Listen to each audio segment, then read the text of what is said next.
Nakapila sa check-out ng grocery store sina Ian Kenneth Reyes at kanyang partner nang mapansin ng bata sa unahan nila na nagbibilang ng barya. Ang 11 taong gulang na si Nino, namimili noon ng school supplies, pero tila kinulang sa dalang pera. Kaya sina Kenneth nagpresenta. Ako na magbabayad. Tago mo na yung pambaon. I know how hard life is. Nakita ko mas marami yung 1 peso coin more than doon sa 5 pesos na meron siya.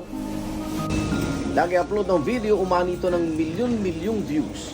Yung TikTok ko po, umabot po siya ng almost 16.6 or 16.7 million views. Then yung ibang videos ko po, pero wala po akong kinikita kahit piso doon.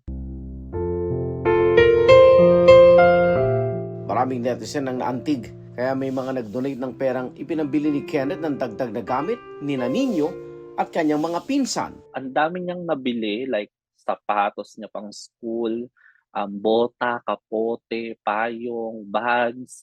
Hindi ko magagawa yun lahat hindi dahil dun sa mga nag-donate. May mami rin daw na nagpadala ng tablet, cellphone, mga damit at iba pa para kay Nino. Maagang naulila sa ina si Nino, kaya ang pamilya ng kanyang tiyahin ang kumupkup sa kanya.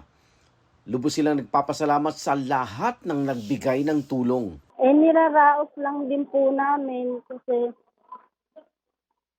gumagawa lang po talaga kami ng paraan para po makapag-aral siya. Makapagtapos lang po siya ng pag-aaral po. Masaya na po kami doon. Mahilig magbasa si Nino. Ibong Adarna ang isa sa mga paborito niyang kwento. Pangarap daw niyang maging pulis balang araw. Para po maglingkod sa bayan. Thank you po sa inyong lahat ng nagbigay sa akin.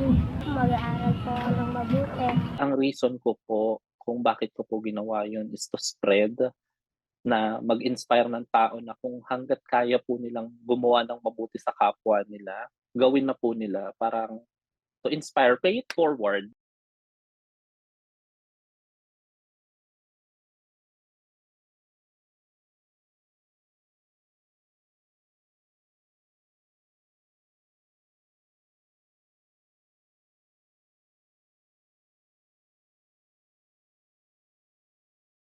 Mga kaibigan, samahan niyo kaming saksiyan ng mga balita.